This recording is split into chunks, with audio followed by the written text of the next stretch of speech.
10월 10일 목요일 청소년 매일 성경 함께 묵상해 보도록 하겠습니다. 오늘 본문은 열왕기하 21장 1절로 26절까지의 말씀입니다.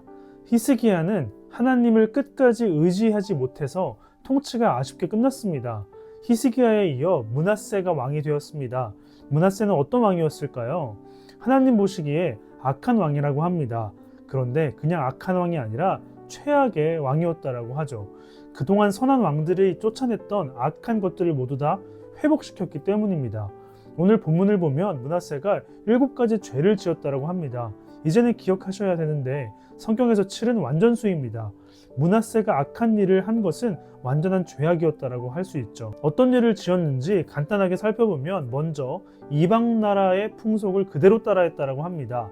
그리고 히스기야가 없애버렸던 산당을 다시 지었고 아합 가문으로 인해 들여왔었다가 무너뜨려 버렸던 바알과 아세라를 다시 세우고 섬겼다라고 합니다. 심지어 하늘의 별도 섬겼고 우상을 위한 제단을 세우게 되었습니다.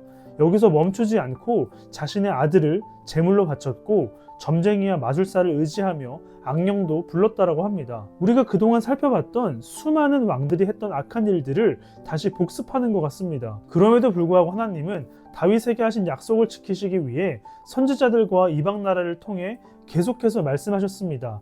하지만 므낫세는 계속해서 악을 저질렀다라는 것입니다. 오늘 본문은 므낫세의 악한 모습만 보여주는 것 같지만 같은 역사를 기록한 역대하를 보면 마지막 6년 동안은 자신의 잘못을 돌이키기 위해 노력했다라고 합니다. 그러나 하나님은 선을 넘어버린 므낫세를 용서하지 않으십니다. 그리고 이어서 왕이 된 아몬도 다를 바 없다라고 하죠. 그럼에도 불구하고 같은 혈통이 왕이 되는 이유는 하나님께서 약속하신 다윗의 가문에서 왕이 나와야 하기 때문입니다. 하나님께서 보호하시고 싶으신 남유다는 이제 어떻게 될까요?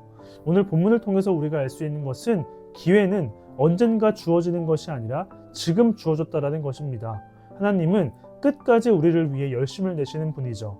우리는 열심을 내시는 하나님을 느끼고 하나님께 돌아가야 합니다. 여러분, 므낫세는 히스기야가 끊어낸 것들을 다시 끌어들였습니다. 반복된다라는 것은 굳은 살을 만들고 무뎌지게 합니다. 죄에 대해서도 마찬가지입니다. 죄가 반복되면 더 큰 죄를 짓게 됩니다. 그렇기 때문에 이런 죄에서 돌이키기 위해서는 더 큰 노력이 필요하죠. 므낫세의 후회와 회개는 이미 늦었습니다. 하나님의 열심을 언제든 느낄 수 있지만 반드시 느끼게 되는 것은 아닙니다. 왜냐하면 죄가 가리워져서 하나님께 나아가려는 노력을 하지 못하게 하기 때문이죠. 죄를 끌어들이는 것은 쉽습니다. 그러나 끊어내는 것은 생각보다 어렵습니다. 우리도 마찬가지입니다. 죄에서 벗어나는 것은 어렵습니다.